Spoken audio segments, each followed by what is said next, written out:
Cette émission est enregistrée le 7 octobre 2020 et on a appris cette nuit le décès de Vladimir Yordanov.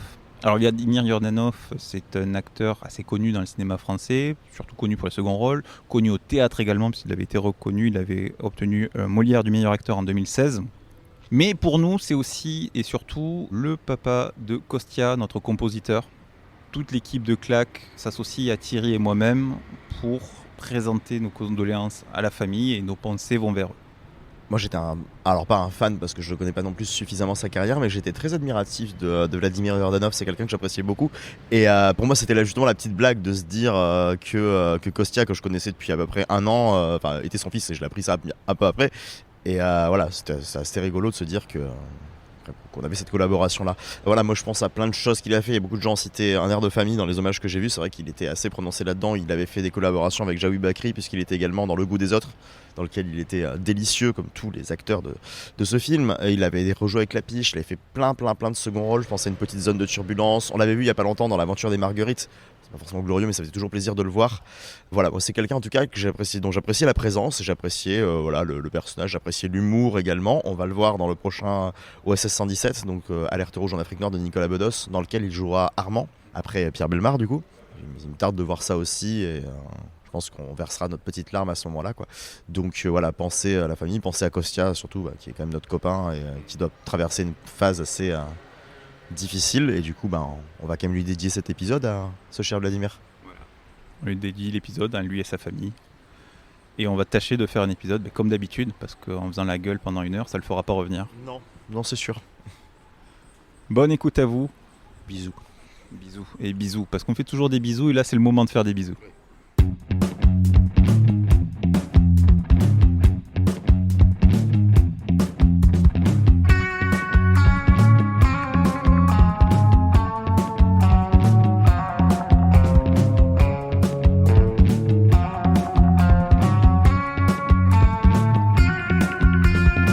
Bonjour et bienvenue dans Certains l'aiment à chaud, l'émission qui débriefe les films à la sortie.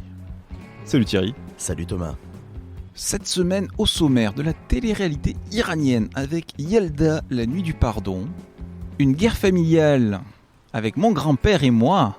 Le meilleur film. Le meilleur film avec Robert De Niro et Christopher Walken. On dira un petit mot sur Strip avec Ellie. Et oui, parce qu'on ne l'a pas oublié. Voilà, on finit la trilogie de Yaron Chani. Et on rattrape un film d'animation, Joseph, de Aurel, qui était sorti la semaine dernière. Alors, c'est pas les seules sorties de la semaine, mais il y a aussi des petits films. Il y a un certain Relic et un certain Lupin 3 The First, dont on a parlé dans les émissions précédentes. Les liens en description, voilà, qu'on vous recommande. Ça commence tout de suite. Allume la télé, Thierry.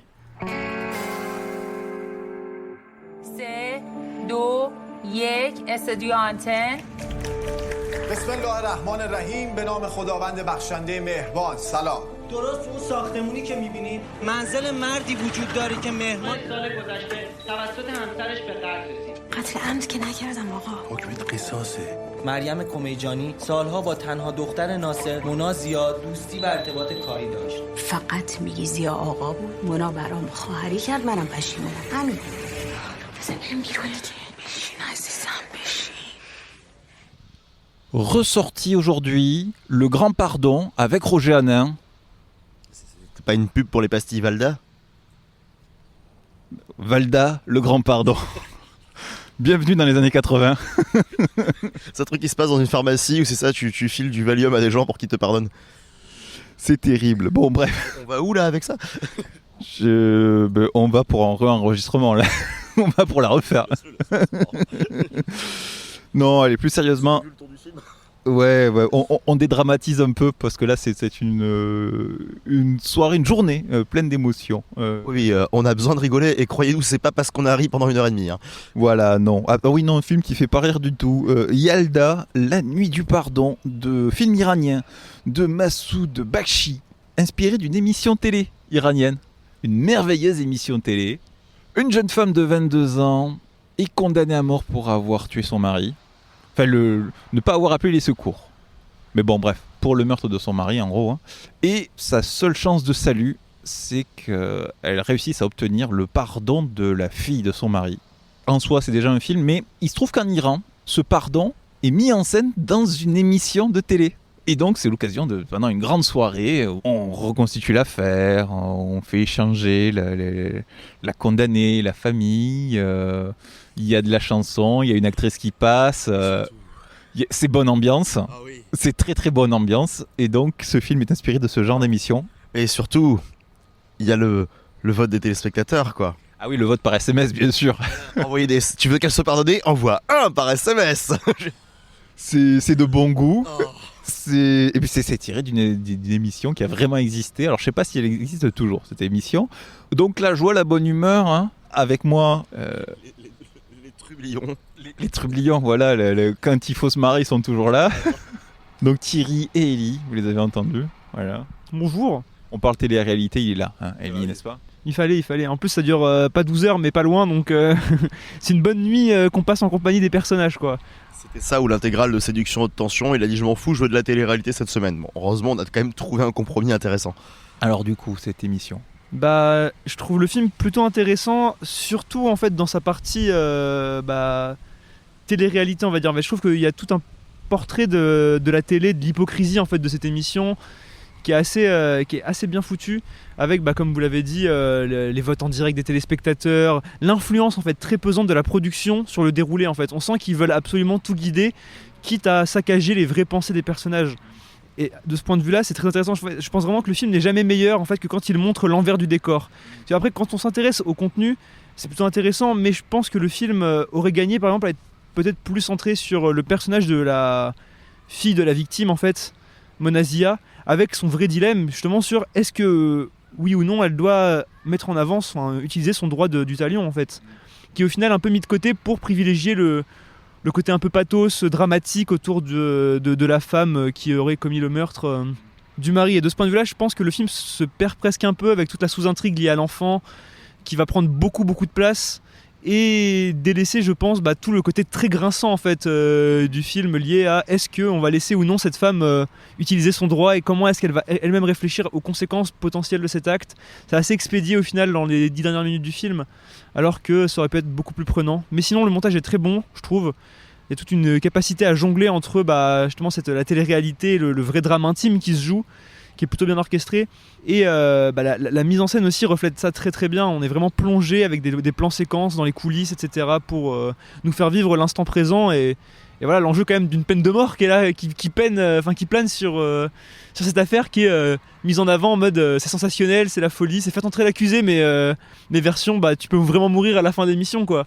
Moi je trouve ça aussi très marquant, c'est que c'est une émission avec un beau décor, des paillettes et tout, des décors dorés, le siège velours avec des ornements, tout ça, et ils ouvrent par un reportage faites entrer l'accusé avec le ton, des images en négatif qui sont super graves, super glauques, la reconstitution, c'est badant à souhait. Il y a le contraste pour justement pour l'émission, pour aguicher le chaland. En plus, ça se passe pendant Yalda, qui est une fête. Je crois que c'est la nuit la plus longue. C'est pour l'arrivée de l'hiver. Donc c'est une fête qui est censée être joyeuse. On veut du bonheur dans les maisons et ils balancent ce truc-là. D'ailleurs, il y a une femme dans le... Je sais pas quel est son rôle exact, si elle est de la production ou de la chaîne, elle dit attendez les mecs, vous pouvez pas passer ça pendant une fête, enfin c'est pas possible. Et ils sont non, à l'intérieur c'est la NASA, les mecs ils envoient une fusée, ils font l'émission sur les rails et il faut envoyer quoi. Ce qui est intéressant aussi, du coup, ce que je disais, c'est sur ces images très graves, c'est que visiblement, en fait, l'émission de base dont c'est inspiré, qui s'appelle Lune de miel, si je dis pas de bêtises, en fait, ce qui choquait, ce qui a scandalisé notamment le réalisateur pour qu'il fasse ce film, c'est que apparemment, de ce que j'ai lu vite fait sur internet, l'émission retransmettait en même temps les pendaisons des personnes en fait qui étaient condamnées aussi après coup. Ce qui fait qu'en fait, je pense que c'est pas anodin le fait qu'il nous montre dans le générique de cette émission plein d'images de gens pendus ou de gens pas loin de se faire pendre. C'est vraiment pour ça pour le coup, c'est le côté très cynique du film qui marche très très bien. Ce côté, on essaie de pardonner, mais tout ça en fait c'est juste pour faire du show là-dessus et c'est dégueulasse, hein, on va pas se mentir. Hein. Faire de l'argent sur la peine de mort, c'est peut-être un truc les plus moches qu'on puisse faire, je pense. Mais non, pour tout ça, le film est quand même très intéressant, je trouve, et vaut le détour. On est loin du film de Sundance très clinquant et très vain, même si je pense que il pourrait être aller un peu plus loin dans son sujet quand même. Procureur Thierry.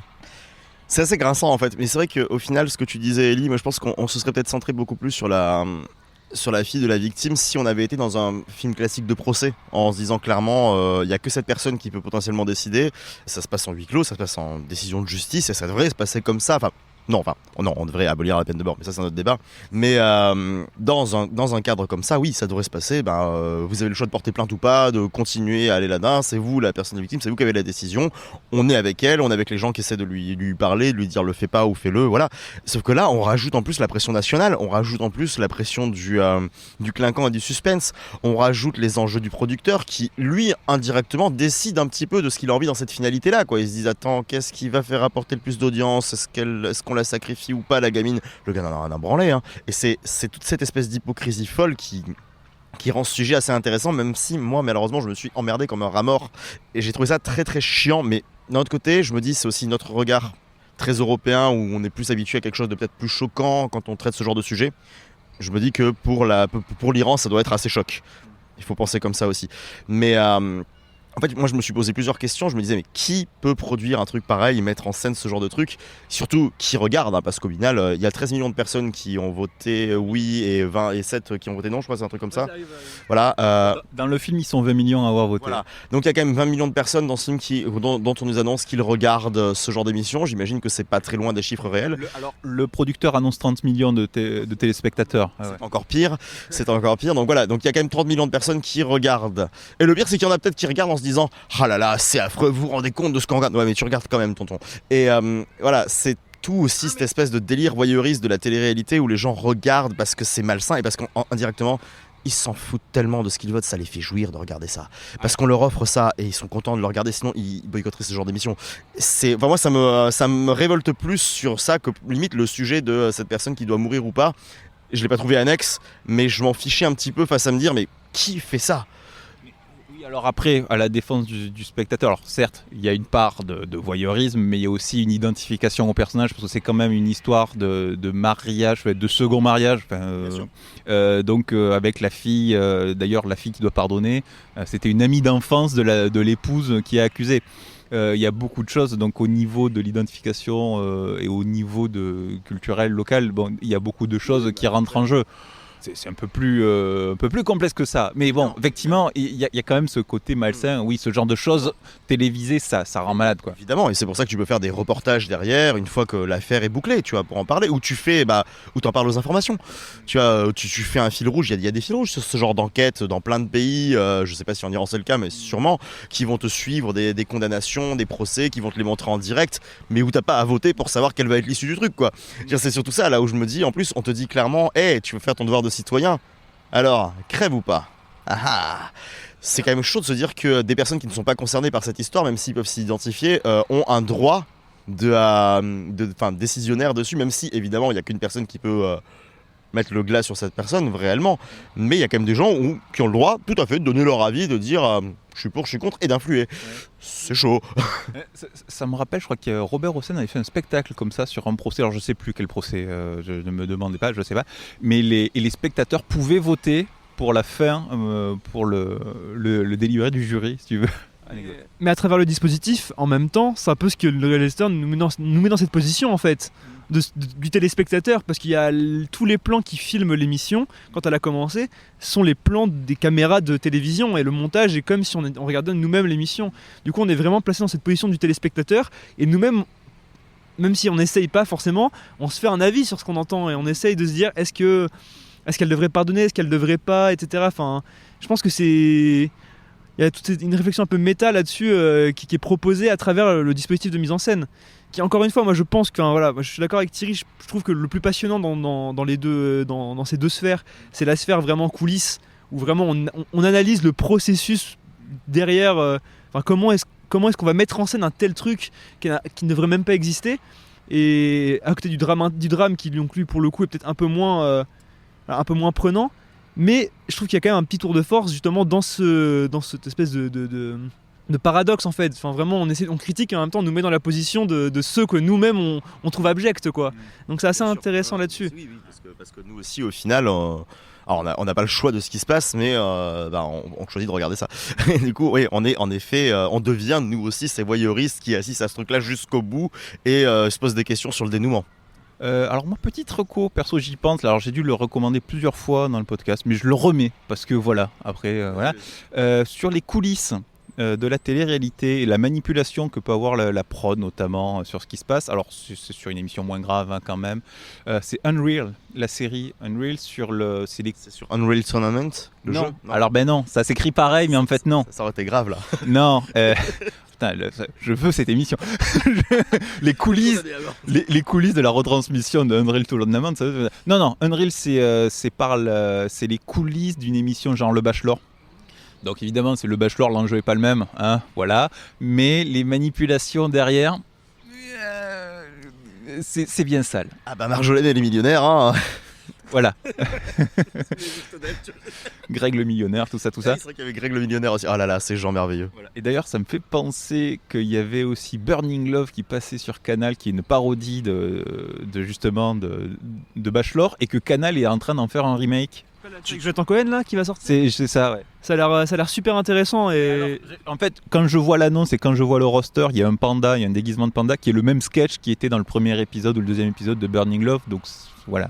Après, on a bien fait un remake, épisode par épisode de Fleabag avec Mouche et Camille Cotin. Donc, du coup, j'espère que ça sera quand même meilleur. Oui, mais voilà, mais je veux dire, c'est un peu dans cette même mouvance, à mon avis, de Canal qui essaye de franciser des programmes étrangers pour toucher un public. C'est une bonne vengeance, à l'Amérique a fait ça depuis 50 ans. Après, c'est du sketch, donc il y a des personnalités dans le casting, ça peut marcher. À voir. Mais après, nous sommes une émission de ciné et pas une émission série. On passe au prochain film.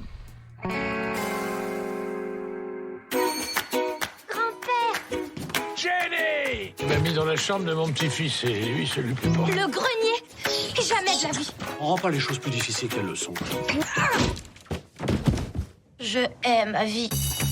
Je me suis fait envahir. J'exigerais de récupérer ma chambre ou ce serait la guerre. Tu veux pas qu'il attaque son grand-père? Déclaration de guerre.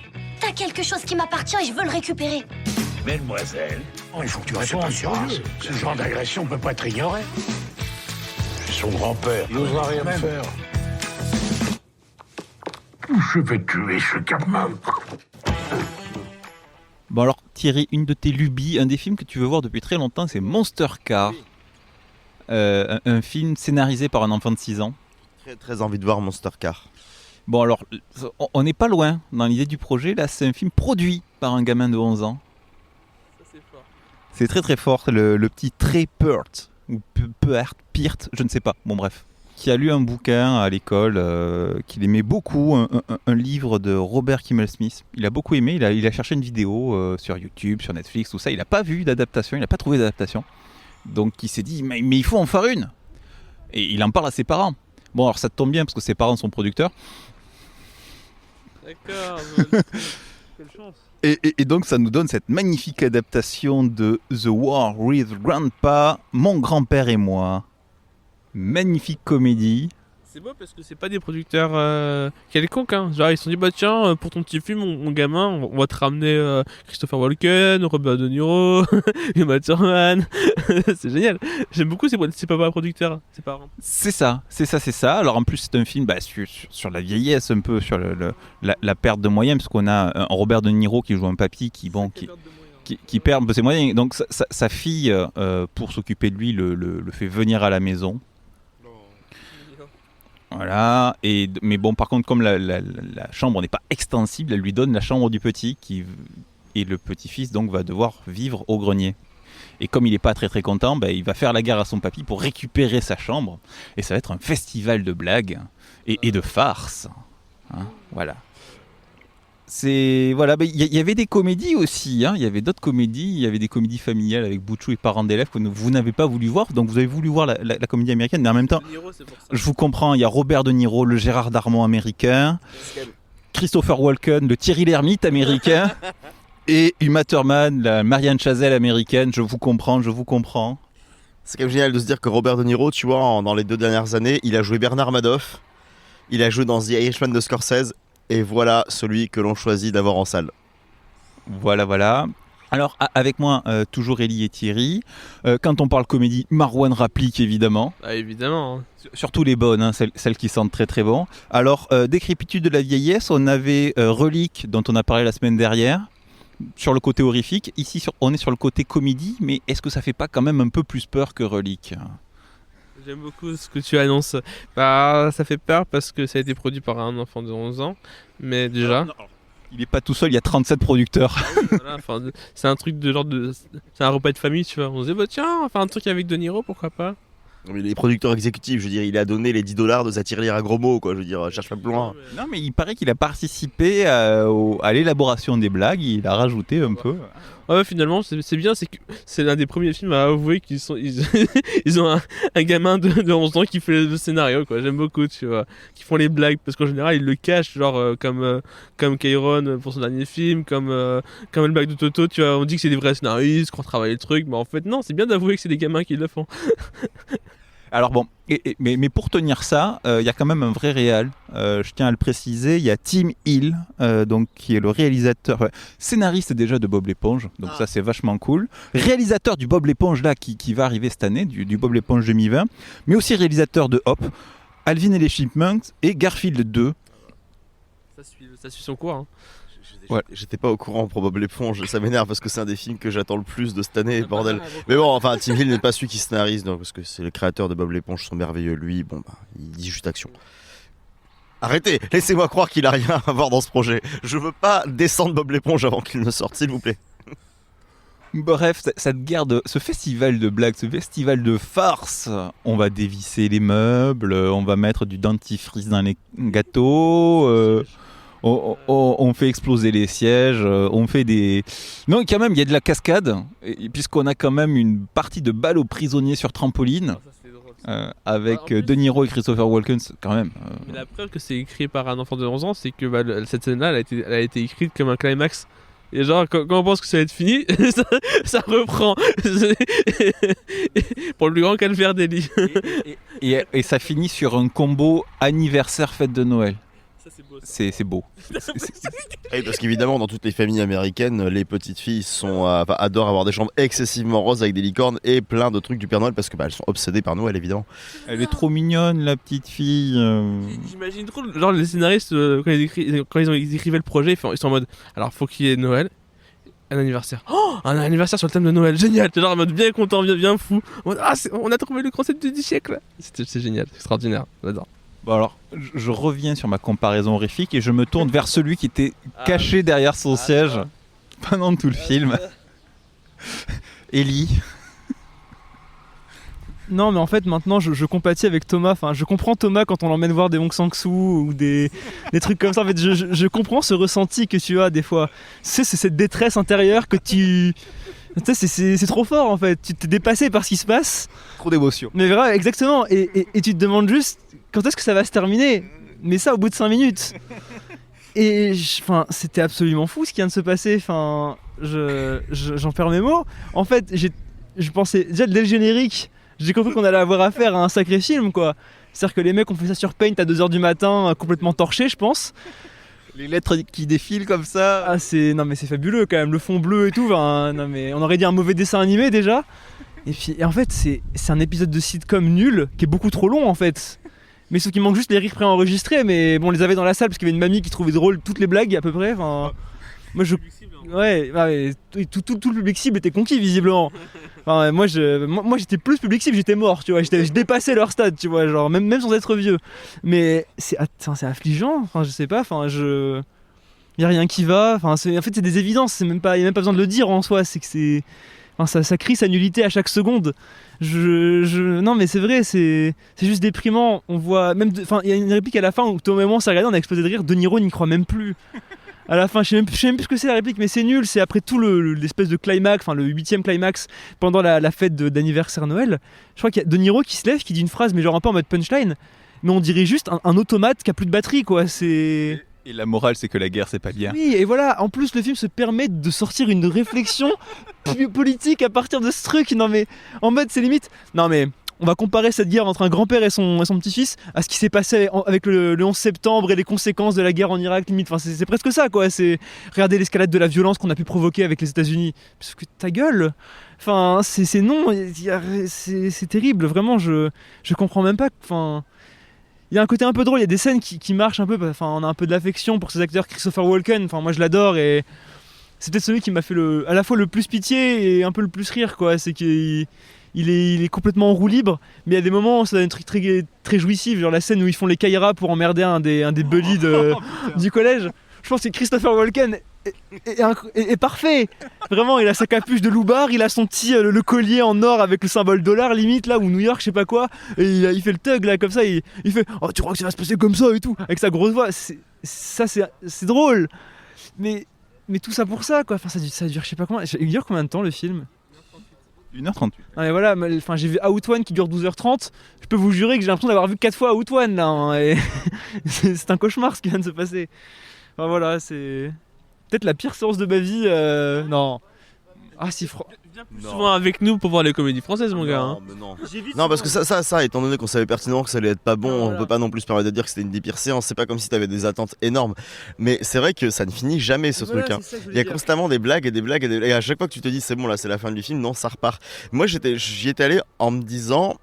Ça va être cool quand même parce que j'aime bien Bob De Niro quand il s'éclate et parce que tout le monde est là en mode pourquoi est-ce qu'il fait ça, c'est honteux, c'est Robert De Niro. Non, on s'en branle en fait. Il fait strictement ce qu'il veut, le mec il a rien à prouver. S'il veut aller s'éclater en faisant ça, mais qu'il le fasse quoi. Je veux dire, il s'éclate bien dans Mon beau-père et moi et toutes ces conneries, et même dans Dirty Papi il s'éclate. Et du coup je m'étais dit au moins ça va être ça. Et en fait pas tant que ça. Il y a quelques scènes où oui, quand il se déguise, quand il fait 2-3 blagues, tu sens que le mec se marre à faire ce qu'il fait et se dit voilà, au moins je passe un bon moment. Mais c'est vrai que la plupart du temps tu sens que les acteurs âgés qui sont là surtout parce qu'ils ont besoin de thunes, ils subissent le film quoi. Et du coup c'est triste. À la limite il y a Cheech Marin, parce qu'on le cite jamais assez, Cheech Marin, hein, on l'aime bien. Et lui il s'amuse, il fait le vieux beau là qui essaie de dragouiller. Bon voilà. Il y a la scène de l'enterrement qui est quand même assez pitoyable. Comment ce portable est rentré dans ce pantalon, je ne sais pas. Voilà. Question quoi à ce niveau-là. Enfin, on arrête de se poser des questions. On subit quoi. C'est. Non mais en fait je suis d'accord. Quand je dis pire sang, j'exagère un peu, mais c'est que vraiment j'avais ce sentiment que ça ne se terminerait jamais. Alors je me suis même mis à genoux un moment pendant le film pour prier que la séance s'interrompe ou qu'il y ait un miracle et que le générique pop de nulle part. Parce que vraiment je crois que, enfin, on dirait vraiment une mauvaise blague. À ce moment-là, ça faisait 11 minutes que le film était commencé, il réalisait plus Ellie. Hein. Non mais je crois que c'était après l'enterrement. Là je me suis. À un moment on se dit tous, mais là en fait c'est le climax. Là en fait ils vont pas aller plus loin. Là en fait, mais et si, ils trouvent toujours une nouvelle connerie à faire. On sent vraiment que c'est presque un torture porn. C'est assez incroyable de concevoir un film pareil, je trouve. Non, mais c'est un archétype de film à sketch, sauf que les sketchs sont éculés comme pas possible. Ce genre de truc, tu peux le voir dans les Denis Malamali. C'est même à côté, tu sais, Maman j'ai raté l'avion, avec l'ensemble de petites blagues supposées faire tomber, supposées, voilà, qu'est-ce qui va se passer, qu'est-ce qui va péter, où est la blague, et tout ça. Sauf que ce film-là, on l'a déjà vu des milliers de fois. C'est destiné aux petits qui vont trouver ça original parce qu'ils en ont pas vu d'autres. Et c'est vrai que oui, il y a du mal à se dire quel est le public cible de ça. En tout cas, pas un public qui va consciemment au cinéma avec un certain âge, quoi. Et puis on s'en rend compte avec aussi l'utilisation de la musique. C'est genre très très appuyé. Enfin, ça la coupe tout le temps. Ouais, ça coupe tout le temps. Et puis c'est même souvent trop fort. Et c'est toujours au violon ou à la guitare. T'as l'impression qu'en fait il n'y a pas de compositeur et qu'ils ont pris que des musiques libres de droit. C'est très très générique, c'est très. Et puis voilà, sinon les acteurs sont en roue libre, les sketchs sont éculés, et en fait c'est vraiment que des stéréotypes sur des stéréotypes, c'est mal rythmé, et tu sens qu'en fait ils s'en battaient les reins, ils disaient tiens, on a qui on veut, ça va forcément plaire à un public parce que c'est très américain, même dans les blagues par moment, entre Walmart et Kmart, nous on n'a pas ça, et c'est cette idée d'humour un peu juste pour eux. Tu sens qu'en fait ça aurait été un film à sortir en direct DVD ou un truc ouais, et je sais pas pourquoi il y a eu un changement, parce qu'en vrai c'est comme les vieux genre les suites de Disney où en fait tu sais pas pourquoi, enfin tu comprends pourquoi c'est en direct ou DVD, parce qu'en fait c'est pas très bien, c'est fait à l'arrache, et là c'est à peu près pareil. En fait, je pense que ça sort en salle, peut-être c'est une théorie, mais parce qu'il n'y a pas beaucoup de films américains à sortir en ce moment, et que là ils en ont vu avec De Niro, Walken, ils se sont dit on a peut-être un créneau à tenter en le sortant en salle. Bon, malheureusement le créneau est un peu foiré, mais non, mais comme je dis, la musique c'est vrai que c'est assez terrible l'utilisation, et ça fait vraiment, mais c'est insipide à mort, et en fait c'est gonflant, en fait ça rend le film mais tellement lassant, parce qu'il y a de la musique, je pense 99% du film à peu près, je crois qu'il y a peut-être 2 scènes sans musique, et c'est toujours les mêmes notes, et c'est toujours pour te dire soit oh regardez c'est trop mignon, la petite elle va voir son papy et son papy lui fait un petit speech sur comment c'est beau d'être un papy, ou après c'est pam pam pam pam pam pam pam, parce qu'il y a un petit gag de merde avec le gamin, et tu te dis mais arrêtez le massacre quoi, enfin Non mais il y a ça, et après oui il y a les blagues américaines, mais quand je dis que ça me faisait penser à une sitcom, c'est qu'il y a vraiment tous les plans archétypaux de la sitcom, c'est-à-dire que à chaque fois qu'on change d'endroit, il va y avoir un grand plan large lointain pour montrer où on est, puis on va rentrer dedans, puis on va voir la petite situation, la musique va se lancer pour faire le gag, vraiment il manque juste le rire à la fin, qu'on est censé avoir. Mais non, puis il y a des intérêts amoureux, enfin il y a un intérêt amoureux qui sort de nulle part, il y a la blague sur la bite de Niro qui revient 2 fois, putain cette blague. Alors que moi dans Dirty Papi, on la voyait en gros plan quoi. Je veux dire voilà, quand t'es au premier rang de cette salle, voilà, et tu sais, tu connais De Niro, tu sais que c'est la sienne. Là, même pas. Là, foutez 1900 au cinéma à ce moment-là si vous voulez voir la bite de Niro quoi. En plus elle est en activité, enfin je sais pas. Là c'est triste, il y a juste un pot de fleurs qui la cache et il y a Rob Riggs qui fait ah Rob Riggs qui fait ça, mais qui hurle pendant 5 minutes, enfin ils font un combat de hurlement quoi. Le chant contre chant avec De Niro qui a sa truc dans sa mousse à raser qui a durci là. Qu'est-ce que c'est que ce truc? Et voilà, et c'est vrai que c'est un chant contre chant de 2 mecs qui gueulent quoi, avec De Niro qui peut pas gueuler donc il fait. Là je me dis qu'il était impliqué quand même, hein, parce que putain il faut qu'il sorte du coffre, hein. Mais oh là là. Ouais, mais voilà, même enfin, ce qu'ils ont fait de Rob Riggle qui de base est il fait beaucoup de choses pas très bien, mais à chaque fois il détonne de ce qui est pas très bien, il a toujours être drôle et tout. Et après il a fait des trucs très bien, donc les 22 Jump Street, et là, encore une fois, là il détonne pas. C'est la première fois que je le vois ne pas détonner et être différent des autres acteurs. C'est vraiment je crois qu'il est mort. Mais oui, celui-là, donc c'est pas grave non plus. Enfin, on pouvait pas en attendre grand chose quand on a vu le rôle qu'il avait. Hein. Mais c'est de base un acteur tertiaire, tu vois. C'est de base un mec qu'on voit 3 fois dans le film. Mais voilà, c'est pas. Conclusion, justice pour Rob Riggle. Oui, juste. En plus, le pauvre gars, il a un perso, on fait semblant de le développer à un moment. Oui, c'est vrai. Et ça conclut rien du tout, son arc, le pauvre. Il est relégué au fond scénaristiquement, mais le pauvre. Il valait mieux en faire un comic relief, quoi, dans ce cadre-là, c'est clair que. C'est que des stéréotypes, toi. T'as la fille qui veut sortir avec son copain, et puis à chaque fois, elle se fait emmerder par sa mère qui fait. Comment ça s'appelle son copain? Russell. Et en plus, elle joue très très mal. Merci Uma Thurman. Ah ouais, mais c'est terrible. Quand tu dis Uma Thurman, pourquoi tu fais ça? Mais ouais, non, c'est terrible. Mais c'est ça, c'est que de l'archétype, c'est que des gros stéréotypes, c'est très mal écrit, c'est très. Et en fait, t'es là parce qu'en fait, tu veux voir De Niro, Walken dans des situations que tu ne reverras jamais. C'est ça en fait. Qu'on aurait préféré pas voir non plus. C'est de la curiosité morbide, quoi, ou malsaine, je sais pas. C'est ça, mais curiosité morbide. On n'a même pas pour notre argent, quoi, en plus. C'est ça le problème. Enfin. C'est ça le grand drame au final. C'est pour ça qu'on est un peu emmerdé, c'est qu'on voulait juste voir des papis faire des papis qu'on aime faire les cons. Et au final, on voit juste des papis qu'on aime rien faire. Enfin, vraiment ils font pas grand. Même parce que même les pièges de De Niro au final c'est des pièges où il est pas vraiment impliqué quoi. C'est des trucs, des stratagèmes un peu chiants et compliqués, qui donnent des fois des gags un petit peu un peu drôles entre 8000 guillemets. Hein. Mais voilà, c'est déprimant. C'est généreux en blagues, après est-ce qu'elles sont bonnes ou pas, ça c'est encore autre chose, mais... Ouais, voilà, c'est exactement ça, c'est qu'il y a beaucoup de blagues, mais pas beaucoup qui marchent pas. C'est vrai. Bon, on crache notre Valda, là, c'est pour le coup. Bon, si vous aimez la comédie française, restez pour les brefs. Parce que les en bref, on écoule le stock. Se dire que les 2 comédies françaises dont tu as parlé sont sûrement mieux que ça, c'est honteux, quoi. Alors, Bouchou, peut-être pas. Bouchou est sur le même niveau. Voilà, je tease, on va en parler. La vieillesse est un naufrage, comme disait le général. Ce film ne dément pas. «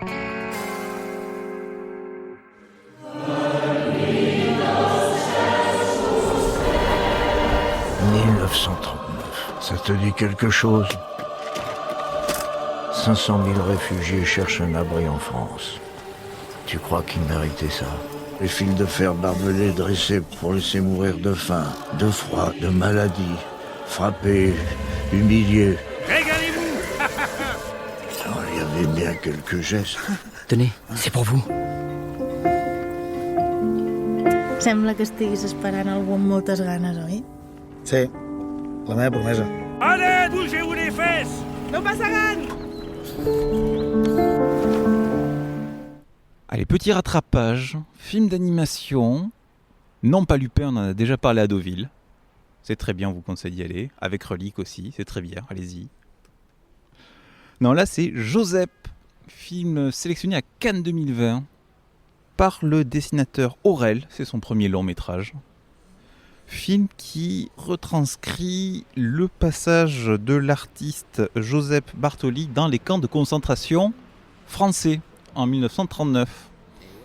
Et ouais, surprenant, puisque après à la fin de la guerre d'Espagne, Franco prend Barcelone, les républicains s'enfuient et affluent à la frontière française.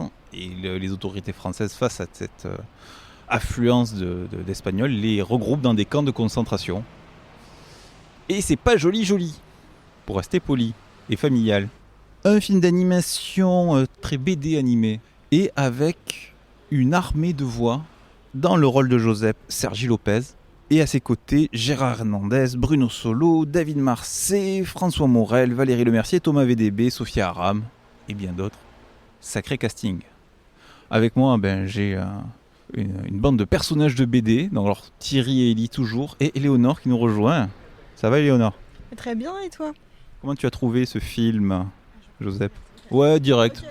À froid comme ça, paf. C'est sauf si tu veux pas commencer, je pense à quelqu'un d'autre, mais... Non, si, j'ai trouvé le film très bien. Déjà, il est assez court et c'est plaisant de voir un film court au cinéma. Mais il est court mais assez dense et il a un propos assez complet et bien retranscrit. Donc, c'est camps de concentration, je connaissais assez mal cette partie de l'histoire de France, on va pas se mentir, donc c'était bien d'avoir un rappel à l'écran.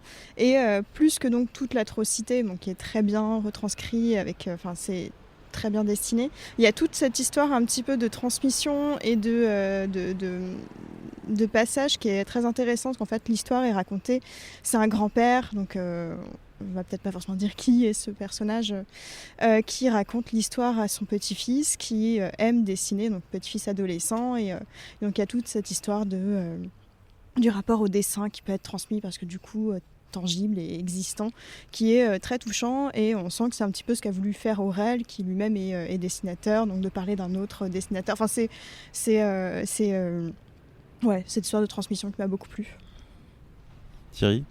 Ouais, je rejoins beaucoup Éléonore là-dessus. Ce qui est très beau, en fait, c'est l'irruption des dessins de Joseph à l'écran et qui vont du coup parsemer le récit, en fait. Et du coup, c'est fou parce que ces dessins racontent eux-mêmes l'histoire, en fait, sans forcément qu'on ait besoin de mettre énormément de mots dessus. Alors, il y a quand même une belle écriture, il y a quand même des belles choses, mais c'est vrai que c'est fou parce que tu peux tout à fait réussir à reconstruire tout un puzzle grâce à ça, et donc du coup il y a les dessins d'Aurel qui essayent de s'approcher un petit peu du style de Joseph tout en gardant sa patte, puisque Aurel a quand même une patte assez particulière. C'est très fusain, très aquarelle aussi, il y a beaucoup de choses, en fait, il y a beaucoup, je trouve, de styles de dessin, et ça passe très bien avec l'animation, alors qu'on sent justement qu'il a aussi voulu faire des dessins tabloïques, donc très qui se figent, en fait, qui essaient de créer des images très figées sans forcément qu'elles s'animent réellement, et je trouve qu'on est toujours dans cet entre-deux qui est plutôt beau, voilà, enfin, donc en tout cas visuellement c'est très sympa à regarder. Après, au niveau de l'histoire, c'est très bien aussi, il n'y a pas de... Voilà, on se rappelle aussi que en 39, comme tu le disais tout à l'heure, il n'y avait pas que les gens qu'on imagine qui étaient des bonnes grosses enflures. Nous aussi, voilà, on s'est pas très bien comporté, mais après c'est normal, c'est le contexte de guerre, mais c'est vrai qu'on oublie souvent, en fait, qu'il y a eu les camps de concentration pour les Espagnols après cette guerre-là, et que ça se passait chez nous, quoi. Et c'est vrai que voilà, justement, c'est aussi bien de rappeler ça, plutôt que de nous rappeler toujours la même chose à cette période de l'histoire, en occultant un petit peu le reste, et les petites exactions que nos gouvernements aussi ont fait, quoi. Là, du coup, on voit plus les petits chefs. Bien sûr. Qui, avec des racistes très racistes et très méchants. Oui, mais c'est juste bien de rappeler le contexte, de rappeler que ça a existé, et puis ça peut forcer les gens à éventuellement s'enseigner un peu. Et que dire après ça? Non, mais c'est vrai, l'animation est très très belle. J'aime beaucoup ce style-là qui, comme disait Thierry, est assez varié. Et en fait, les dessins de Joseph sont juste magnifiques. Et plus on les voit, moi je trouvais ça assez fascinant, et ça me donne envie de découvrir plus son œuvre, notamment vers la fin on découvre aussi d'autres œuvres différentes qu'il a pu réaliser, et je trouve ça vraiment très très joli et très intéressant, et du coup ça se mêle très bien à l'animation qui du coup à la fois se calque donc sur son style, mais en même temps s'en détache un petit peu pour créer du mouvement et retranscrire cette époque et c'est ce qui s'est passé dans les camps. Comme mes comparses l'ont dit, l'histoire c'est un sujet qui est quand même très fort et qu'on n'a pas forcément l'habitude de voir traiter. En effet, les exactions commises par les Français pendant la Seconde Guerre mondiale avec des étrangers. Là, c'est même avant. Oui, même avant, genre à l'aube de la Seconde Guerre mondiale. Mais dans cette période-là, pour une fois, on parle de ce que nous on a fait de mal, ce qui est pas fréquent. Et c'est assez intéressant. Je trouve ça un peu lourd, un peu. On sent qu'il met le paquet pour montrer qu'on a été très méchant. Et du coup, moi, c'est un truc qui, de base, ça me sort rapidement dans ce genre d'histoire-là. Donc, j'ai eu un petit peu plus de mal sur la partie concentration, même si c'était intéressant quand même à découvrir. Et il y avait des visuels très forts pour évoquer les atrocités commises. Mais par contre, je trouve que plus le film avance et plus il y a vraiment une sorte une poésie qui monte avec l'histoire de la transmission qui prend de plus en plus décidément. Avec l'histoire de transmission de savoir, de culture, de passion qui gagne en intérêt, en présence. Je trouve qu'il y a vraiment la transition entre les deux périodes, comment dire, est très, très belle, très subtile. Et tout le rapport au personnage de Joseph devient très touchant en fait. Oui, parce qu'en fait, on est sur le lit d'un grand-père qui est en train de raconter à son petit-fils ce qui s'est passé. Donc du coup, le grand-père a une mémoire défaillante et il mélange un peu les époques de Joseph. Donc il mélange cette période sombre qui est retranscrite avec des couleurs d'ailleurs très ternes dans les grilles et autres, donc qui sont la période du camp de concentration, et la période mexicaine, donc une période colorée, avec Frida Kahlo aussi au passage, parce que bon voilà, Joseph Bartoli a été l'amant de Frida Kahlo. Voilà. Oh le coquin. Et donc là c'est plus coloré, donc les deux parties se mélangent de temps en temps, on ne sait pas trop où ça va, mais ça permet de rattacher un peu des wagons, de voir que finalement c'est pas juste. J'ai en tête, alors c'est pas très sympa pour Joseph, mais je pensais à un truc que tu disais Thierry sur Résistance dont on parlait, et on nous parlait de le mime Marceau résistant. Alors que c'était juste un résistant, et en fait on le voit juste faire un coup de mime à la fin, mais il n'y a pas de lien entre ce qui s'est passé et ça. Alors que là, on te parle d'un artiste, on te dit qu'effectivement il était important, il était artiste avant, il est resté artiste pendant la guerre. Ses œuvres, toute son œuvre non, mais une partie de son œuvre témoigne de cette période, et elles sont criantes d'horreur. D'ailleurs, en fait, tout ce que je trouvais lourd dans la narration du film, avec des méchants très méchants, et très raciste, qui était assez lourd, quoi. Surtout quand c'est François Morel qui fait le raciste, donc c'est très appuyé, disons, et sans trop de finesse, mais en même temps les persos sont pas fins, donc voilà, démerde-toi avec ça. Mais alors que les dessins sont criants d'horreur, et m'ont retourné et m'ont fait, j'ai pas envie de parler de ces méchants très méchants, parce que justement les méchants les dessins sont tellement horribles que finalement j'ai pas envie d'en rajouter là-dessus, ça parle tout seul. Oui, exactement, et c'est intéressant parce qu'au final c'est un film qui montre une sorte, qui montre l'art comme échappatoire un peu à l'horreur de la guerre, tout en la représentant. Et ça qui est intéressant, il y a vraiment toute cette espèce d'ambivalence qui traverse le personnage de Joseph. Il y a notamment une scène assez forte, un moment où il y a un acte horrible qui se passe juste à côté de lui. Et son premier réflexe, c'est pas d'intervenir, c'est de retranscrire ce qui se passe par le dessin en fait.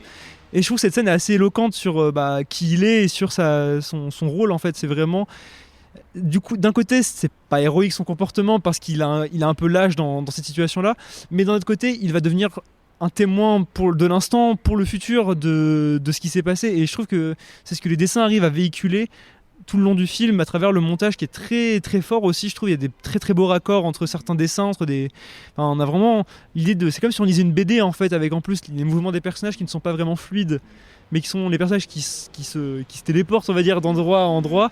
C'est comme si on avait vraiment des cases qui se séparaient, qu'on les voyait évoluer au fil du temps.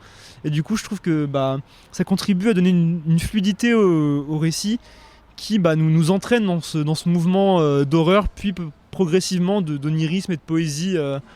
Quand on commence à sortir un peu de ce cadre très, très oppressant du camp de concentration en fait.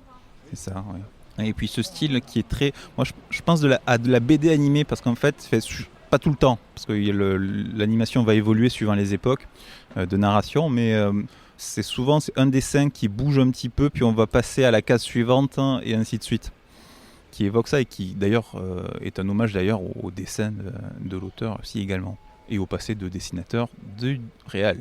Donc finalement, oui. Pour une fois que c'est un film de Cannes 2020 à aller voir, faut y aller. Non, je rigole, en plus il y a vraiment des bons films de la sélection, mais celui-là, pour le coup, est un vrai bon film sélectionné à Cannes 2020. Ce serait un peu con de passer à côté, même s'il n'est pas énormément distribué, c'est pas le film le plus mis en avant, mais je pense qu'il vaut le détour, ne serait-ce que à la fois pour son sujet qui peut traiter, et par son originalité formelle quand même. Oui, l'originalité déjà rien que du sujet, et oui. L'originalité qui vaut doublement le détour du coup. Et je profite que Ellie soit là. Ellie est là pour parler d'un film qu'on a vu, alors séparément, ça a été compliqué un peu, Striped, pour faire plaisir à Thierry. Stripped. On dirait un nouveau film avec Liam Neeson quand tu le dis comme ça, c'est incroyable. C'est le nouveau Raume Colessera, quoi.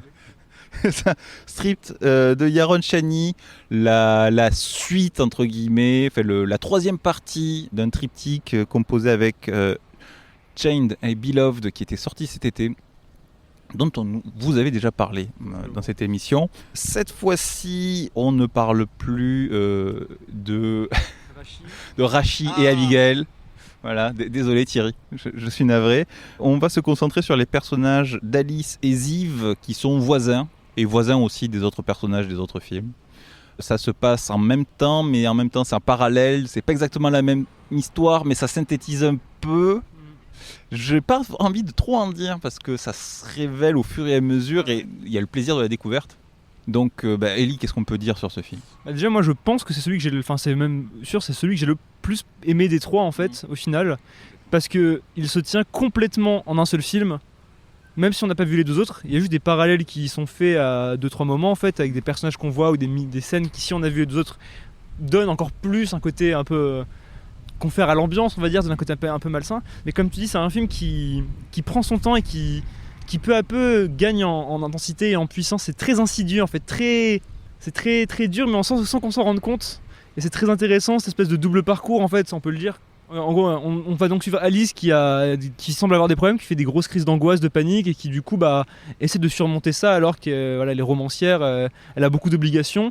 Et donc on va suivre son parcours à elle pour reprendre un peu le contrôle de sa vie. Et en parallèle, on a Ziv qui est donc un gamin musicien qui doit faire son service militaire mais qui a envie de le faire en étant musicien d'exception. Et voilà, on va suivre lui qui essaie d'aller au service militaire tout en conservant la musique qui est sa passion et ce qu'il a envie de faire plus tard.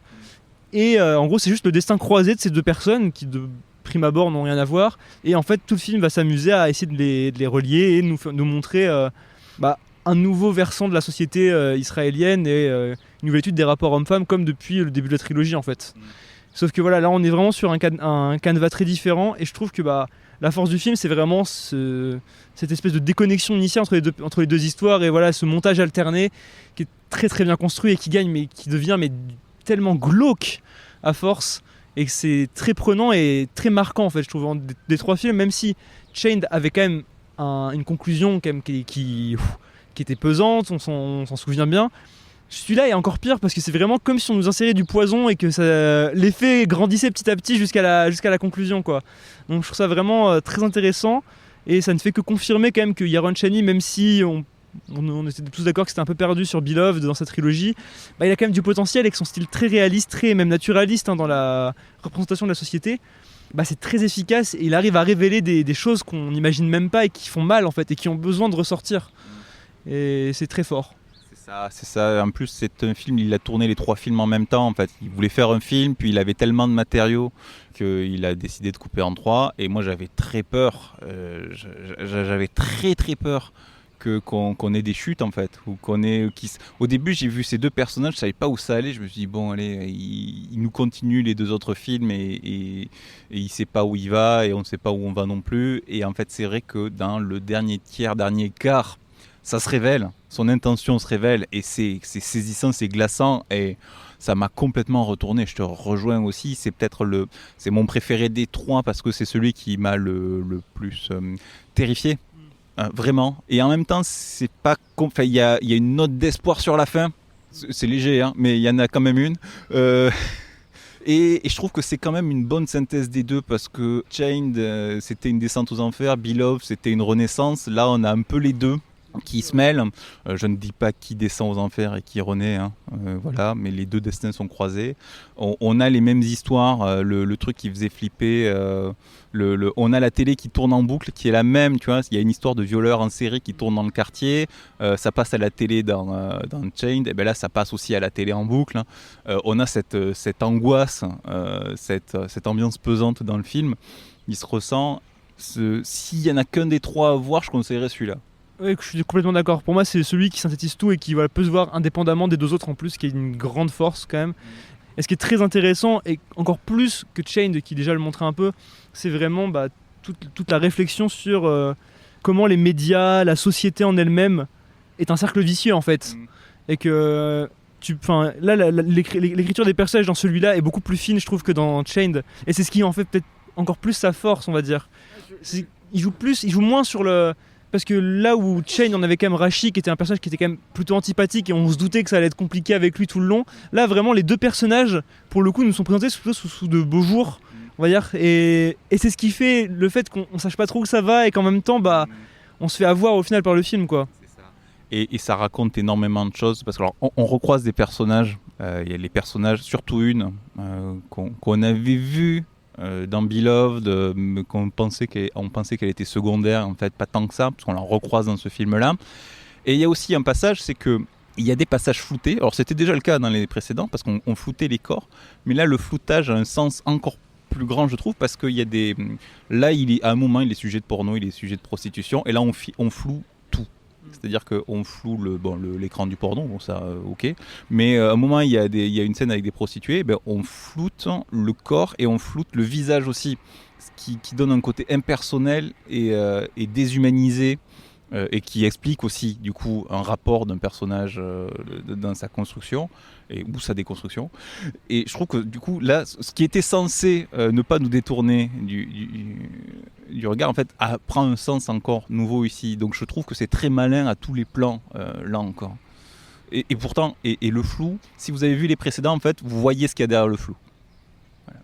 Non, c'est vrai, c'est très... ça continue, c'est vraiment une création d'ambiance dans celui-là qui est juste parfaite, en fait. Vraiment, il arrive à nous enfermer dans ce microcosme, et on s'y perd, et on prend une petite baffe, mine de rien, et franchement, ça m'a fait du bien, mais c'est pas vraiment le terme, mais quand je suis sorti du film, je me suis dit, ah ouais, ok, en fait, là, vraiment, son propos est tenu de bout en bout, et ça fait mal.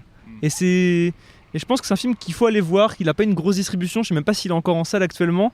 Il était très très peu diffusé déjà, rien qu'à sa sortie par rapport aux deux autres. Donc, ce qui est un peu dommage au final, parce que c'est peut-être celui que les gens auraient peut-être pu aller voir le plus facilement.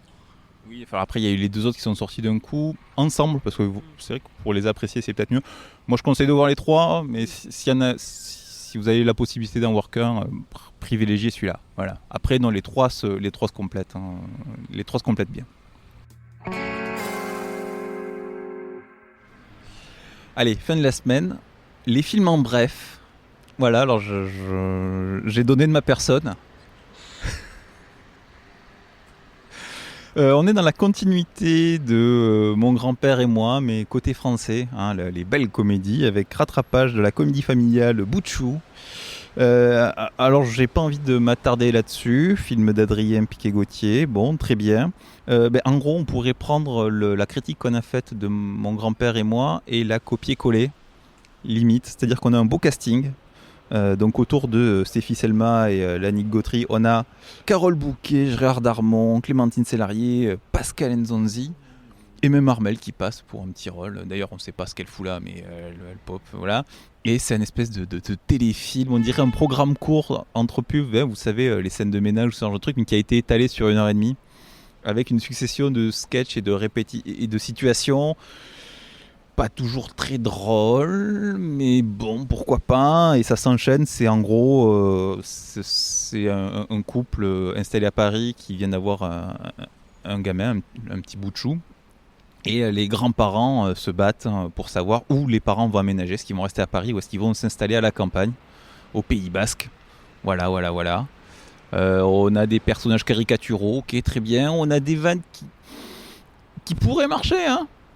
Il y en a, hein. Sur l'échelle de Chiron, on n'est pas trop mal. Sur l'échelle de Brutus contre César, par exemple. Voilà, on est au-dessus. C'est pas mal. Le problème, c'est que c'est très très mal amené. Très souvent, c'est par exemple, alors Carole Bouquet qui fait une blague, qui balance une pique à son ex-mari, joué par Gérard Darmon.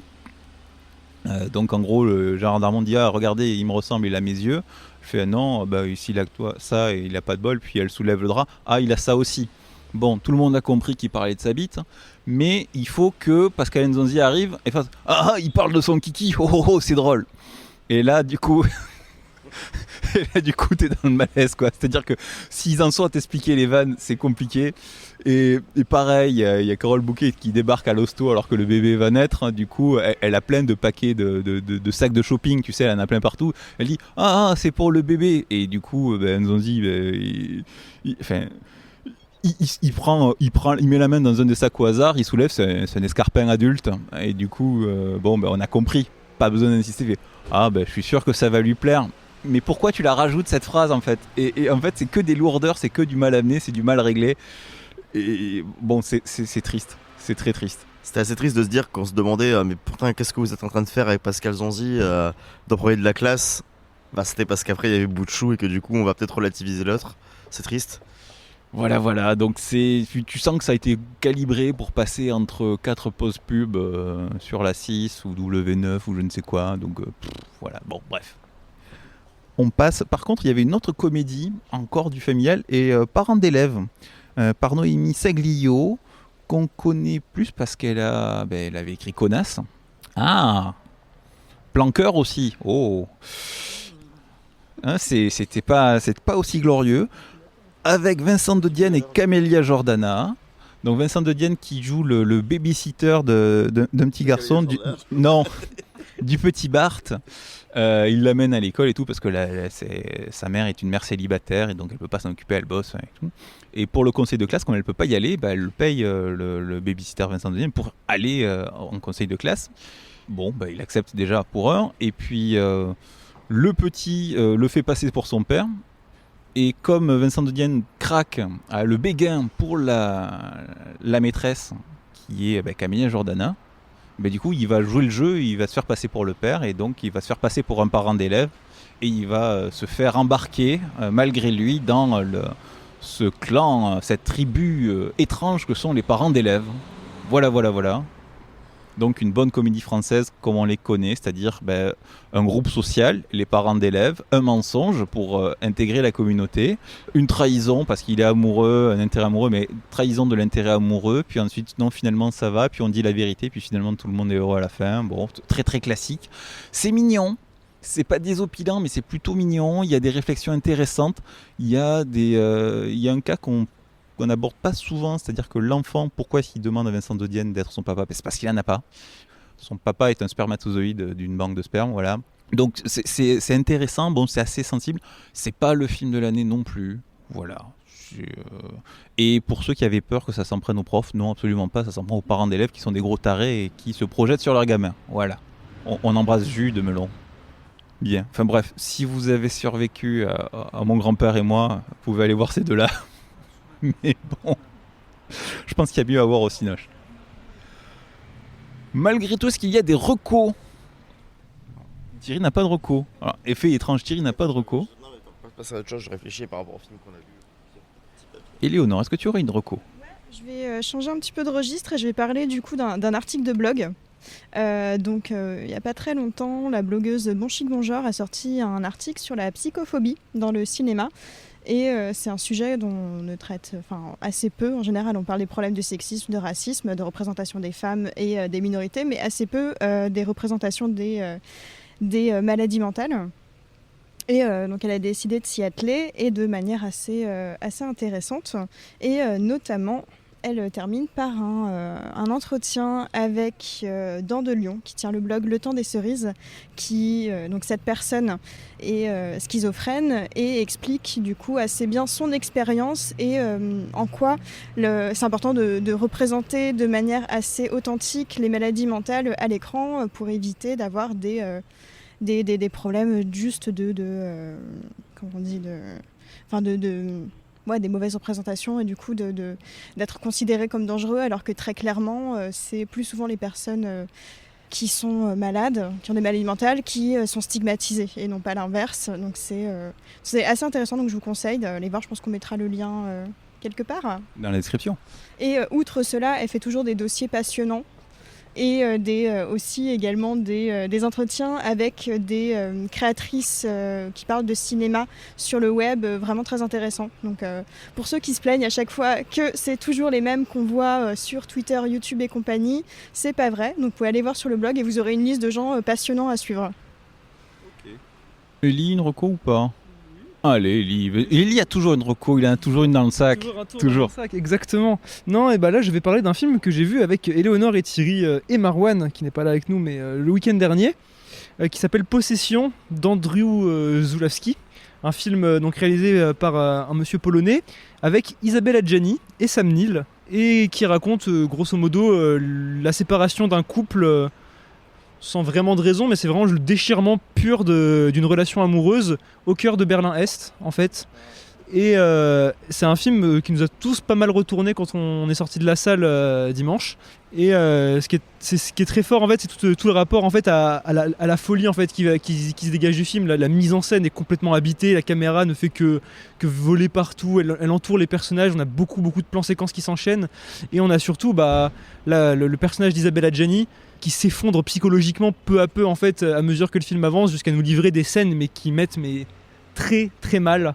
Dans le métro qui est un des trucs les plus violents que j'ai vu au cinéma depuis très longtemps et qui marque sûrement peut-être une des interprétations féminines les plus belles et puissantes que j'ai vues de toute ma vie, je pense. C'est un film donc intéressant d'un réalisateur qui est pas très très connu en France, hein. Même si donc Possession est un peu son hit, il a fait L'importance est d'aimer aussi avec Romy Schneider, mais là c'est un peu son gros film. C'est un film donc qui parle d'amour, mais c'est aussi un film d'horreur purement, car ce qui se passe c'est terrifiant à voir. C'est vraiment une haine qui va se développer sans aucune raison et qui va détruire la vie de deux individus alors qu'il y a un enfant en plus en jeu dans le couple.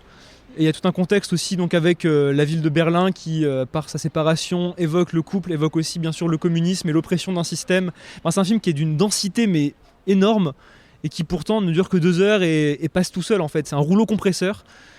Et alors il va ressortir en fin d'année normalement à la fois au cinéma et en DVD Blu-ray par Le Chat qui fume. Donc ça sera l'occasion pour tout le monde de redécouvrir ou le découvrir. Hein. Et pour ceux qui peuvent le voir actuellement, pour la période du mois d'octobre qui est un peu marquée par l'horreur, ça peut être pas mal et ça peut en faire chocoter plus d'un à mon avis. Hein. Donc voilà. Merci Ellie. Bon moi je suis allé voir Fantomas sur grand écran, voilà. Je l'avais vu 10 fois à la télé, c'est pas le problème, mais voilà, là je l'ai vu sur grand écran, ça m'a fait plaisir. Voilà, la Cinémathèque. Je parlais du cycle Gérard Houry, Expo De Funès, donc film de De Funès aussi. Donc ça c'était pas Gérard Houry, c'est encore un autre réal, mais voilà, il y a plein de films de De Funès à voir. On les connaît par cœur sur petit écran, je suis d'accord, mais sur grand, c'est l'occasion. Voilà. Ça change pas grand chose, mais c'est bien quand même. Fantomas avec la poursuite à la fin qui est dantesque parce que elle est super longue quoi. Il y a des poursuites en moto, en voiture, en hélico, en train, en bateau, voilà, c'est un grand spectacle. Autant en profiter. Bon par contre c'est vrai que la représentation de la femme c'est encore autre chose mais ça on va pas. Voilà. C'est bon ? Dis donc, on a été court sur les recos, dis donc. Très bien, moi ça me fait moins de montage, c'est parfait. C'était Certains les machos. Merci chers amis, merci Léonore. Mais merci à toi. Merci Ellie. Merci à toi Thomas. Et merci Thierry. Mais merci. Et merci à vous chers amis de nous avoir écoutés jusqu'au bout. Vous pouvez retrouver cet épisode ainsi que les précédents et les suivants sur votre application de podcast préférée. Abonnez-vous pour recevoir les épisodes dès leur sortie. On se retrouve sur les réseaux sociaux en attendant, Twitter, Facebook, Instagram, Clac Podcast, CLAAC Podcast. Et je vous dis à la semaine prochaine. Bisous, bisous, bisous. Bisous. Bisous.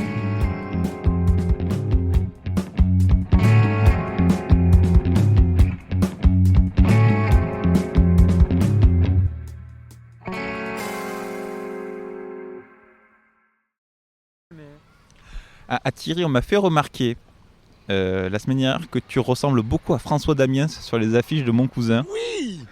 Merci. Voilà. Alors j'aime pas François Damiens dans Mon Cousin. Je le trouve pas très bon. Mais j'aime bien François Damiens en général. Je suis content, ça change un peu. Non mais ça vous fait un point commun du coup. On t'aime bien mais on te trouve pas très bon. Et Je sais, ça me fait très plaisir. Enfin quelque chose qui me ressemble. Putain.